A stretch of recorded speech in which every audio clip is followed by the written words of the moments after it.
মুখ্যমন্ত্ৰী হিমন্ত বিশ্ব শৰ্মা অত্যাচাৰী শাসক আৰু অত্যাচাৰী শাসকৰ পৰা অৰ্থাৎ মুখ্যমন্ত্ৰী হিমন্ত বিশ্ব শৰ্মাৰ পৰা পৰিত্ৰাণ বিচাৰিছে ৰাইজে।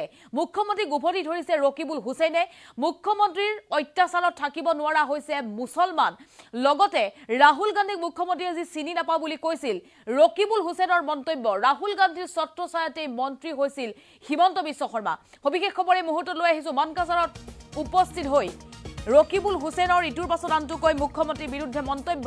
মুখ্যমন্ত্ৰী হিমন্ত বিশ্ব শৰ্মাক অত্যাচাৰী আখ্যা দিছে ৰকিবুল হুছেইনে। হিমন্ত বিশ্ব শৰ্মাৰ অত্যাচাৰৰ পৰা পৰিত্ৰাণ বিচাৰিছে মানুহে। এই মন্তব্য ৰকিবুল হুছেইনৰ। মানুহে বিচাৰিছে কংগ্ৰেছৰ শাসন। মানুহে কংগ্ৰেছৰ শাসন বিচাৰিছে, মুখ্যমন্ত্ৰীৰ পৰা পৰিত্ৰাণ বিচাৰিছে। ৰাহুল গান্ধীক চিনি নাপাওঁ বুলি কৈছে মুখ্যমন্ত্ৰী হিমন্ত বিশ্ব শৰ্মাই।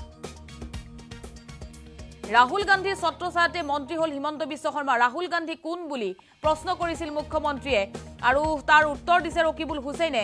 পঞ্চায়ত নিৰ্বাচনৰ প্ৰচাৰো তুংগত উঠিছে কংগ্ৰেছৰ।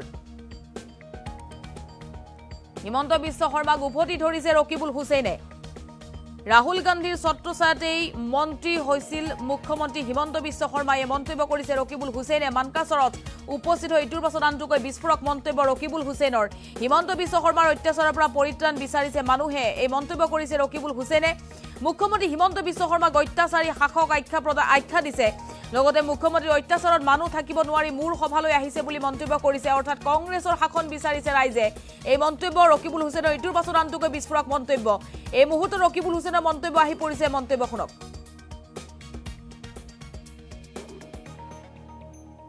আমি ভাবাই নাছিলো। ইয়াৰ প্ৰধান কাৰণ হল যে ডক্টৰ হিমন্ত বিশ্ব শৰ্মা মুখ্যমন্ত্ৰীৰ অত্যাচাৰত মানুহ থাকিব নোৱাৰা হৈছে। ভাবিছে আমি ইয়াত আহিলে তেওঁ ইয়াৰ পৰা ক্ষমতাৰ পৰা যোৱা কিবা এটা বাতাবৰণৰ সৃষ্টি হ'ব, সেই কথাখিনি শুনিবৰ কাৰণে ইয়ালৈ আহিছে। আৰু আপোনালোকে দেখিছে যে মানুহে স্মাৰ্ট মোক ভিতৰৰ পৰা কৈছে, ছাৰ স্মাৰ্ট মিটাৰৰ কথা কওক, দাদা স্মাৰ্ট মিটাৰৰ কথা কওক, মূল্য বৃদ্ধিৰ কথা কওক। আমি থাকিব নোৱাৰা এটা অৱস্থা হৈছে। আমাৰ ৰাস্তা ঘাটৰ অৱস্থা একদম অৱস্থা বেয়া হৈছে। খেতিয়কসকলৰ অৱস্থা বেয়া হৈছে। নানাবিধ সমস্যাই আমাক আগুৰি ধৰিছে। তাৰ পিছতো এই চৰকাৰখনে আপোনাৰ চিণ্ডিকেট চলাইছে।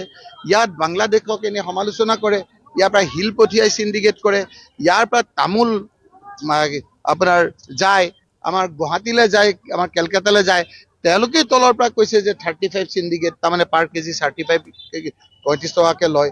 এই কথাবিলাকৰ অৱসান বিচাৰিছে। বেলেগ কথা ক'লে ডাইভাৰ্ট হ'ব বুলি মই অনুৰোধ কৰিছোঁ যে এই চিণ্ডিকেট ৰাজটো ইয়াত বন্ধ কৰিব লাগে। ইয়াৰ চিণ্ডিকেটত বাকী পলিটিকেল যিকেইটা পাৰ্টি আছে সকলো এক। আৰু সেইকাৰণে এই কথাবিলাক গৈ পেলাই আপোনালোকৰ যোগেদি ৰাইজৰ কাণত নপৰে। ইয়াতে নহয়, ধুবুৰী লোকসভা সমষ্টিৰ অন্তৰ্গত গোলোকগঞ্জ সমষ্টিটো সোণাৰহাটত যিদৰে অবৈধ আপোনাৰ এতিয়া চিণ্ডিকেট চলি আছে, সেই কথাবিলাকৰ আজি আপোনাৰ যেনেকৈ কয়লাৰ খননত আমাৰ মানুহৰ মৃত্যু হৈছে, ঠিক একেধৰণৰ ইয়াত মানুহৰ মৃত্যু নহলেও মানুহৰ আপোনাৰ মূল্যবোধৰ অপমৃত্যু হৈছে। এই কথাবিলাক চিণ্ডিকেট ৰাজ বন্ধ কৰিবৰ কাৰণে আমি মুখ্যমন্ত্ৰী ডাঙৰীয়াক দাবী জনাইছো। এখন কথা কৈছিল, সাংবাদিকে সুধিছিল যে ৰাহুল গান্ধীৰ কথা সুধিছিল। মুখ্যমন্ত্ৰী গৰাকীয়ে কৈছে ৰাহুল গান্ধীক চিনি নাপাওঁ, ৰাহুল গান্ধীৰ নাম শুনিলে অমংগলহে হয় গোটেই দিন। কথা ডাইভাৰ্ট কৰিব নালাগে।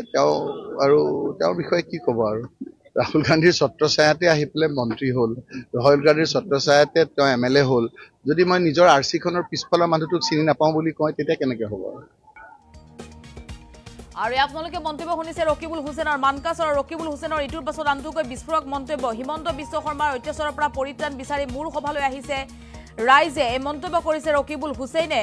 মানুহে বিচাৰিছে অৰ্থাৎ কংগ্ৰেছৰ শাসন। এই মন্তব্য কৰিছে ৰকিবুল হুছেইনে। ৰাহুল গান্ধীক মুখ্যমন্ত্ৰীয়ে চিনি নাপাওঁ বুলি কোৱা প্ৰসংগ বা ৰাহুল গান্ধী কোন বুলি মুখ্যমন্ত্ৰীয়ে কোৱা যি মুখ্যমন্ত্ৰীৰ মন্তব্য, মুখ্যমন্ত্ৰীৰ প্ৰতিক্ৰিয়াক উভতি ধৰিছে ৰকিবুল হুছেইনে। ৰাহুল গান্ধীৰ ছত্ৰছায়াতে মন্ত্ৰী হৈছিল, MLA হৈছিল হিমন্ত বিশ্ব শৰ্মা। এই মন্তব্য কৰিছে ৰকিবুল হুছেইনে। পঞ্চায়ত নিৰ্বাচনৰ প্ৰচাৰ চলাবলৈ গৈ হিমন্ত বিশ্ব শৰ্মাক উভতি ধৰিছে ৰকিবুল হুছেইনে। লগতে হিমন্ত বিশ্ব শৰ্মাক অত্যাচাৰী শাসক আখ্যা দিছে। হিমন্ত বিশ্ব শৰ্মাৰ অত্যাচাৰৰ পৰা পৰিত্ৰাণ বিচাৰিছে ৰাইজে। ৰকিবুল হুছেইনৰ ইটোৰ পাছত আনটোকৈ বিস্ফোৰক মন্তব্য। এই মুহূৰ্তত ৰকিবুল হুছেইনৰ মন্তব্য আহি পৰিছে, যি মন্তব্য ইতিমধ্যে আমি শুনাইছো, পুনৰবাৰ আগবঢ়াইছো। আমি ভাবাই নাছিলো। ইয়াৰ প্ৰধান কাৰণ হল যে ডক্টৰ হিমন্ত বিশ্ব শৰ্মা মুখ্যমন্ত্ৰীৰ অত্যাচাৰত মানুহ থাকিব নোৱাৰা হৈছে। ভাবিছে আমি ইয়াত আহিলে তেওঁ ইয়াৰ পৰা ক্ষমতাৰ পৰা যোৱা কিবা এটা বাতাবৰণৰ সৃষ্টি হ'ব, সেই কথাখিনি শুনিবৰ কাৰণে ইয়ালৈ আহিছে। আৰু আপোনালোকে দেখিছে যে মানুহে স্মাৰ্ট মোক ভিতৰৰ পৰা কৈছে, ছাৰ স্মাৰ্ট মিটাৰৰ কথা কওক, দাদা স্মাৰ্ট মিটাৰৰ কথা কওক, মূল্য বৃদ্ধিৰ কথা কওক, আমি থাকিব নোৱাৰা এটা অৱস্থা হৈছে। আমাৰ ৰাস্তা ঘাটৰ অৱস্থা একদম অৱস্থা বেয়া হৈছে, খেতিয়কসকলৰ অৱস্থা বেয়া হৈছে, নানাবিধ সমস্যাই আমাক আগুৰি ধৰিছে। তাৰ পিছতো এই চৰকাৰখনে আপোনাৰ চিণ্ডিকেট চলাইছে। ইয়াত বাংলাদেশক এনে সমালোচনা কৰে, ইয়াৰ পৰা শিল পঠিয়াই চিণ্ডিকেট কৰে, ইয়াৰ পৰা তামোল আপোনাৰ যায়, আমাৰ গুৱাহাটীলৈ যায়, আমাৰ কেলকাতালৈ যায়, তেওঁলোকে তলৰ পৰা কৈছে যে 35 চিণ্ডিকেট, তাৰমানে পাৰ কেজি 35 টকাকৈ লয়। এই কথাবিলাকৰ অৱসান বিচাৰিছে। বেলেগ কথা ক'লে ডাইভাৰ্ট হ'ব বুলি মই অনুৰোধ কৰিছোঁ যে এই চিণ্ডিকেট ৰাজটো ইয়াত বন্ধ কৰিব লাগে। ইয়াৰ চিণ্ডিকেটত বাকী পলিটিকেল যিকেইটা পাৰ্টি আছে সকলো এক, আৰু সেইকাৰণে এই কথাবিলাক গৈ পেলাই আপোনালোকৰ যোগেদি ৰাইজৰ কাণত নপৰে।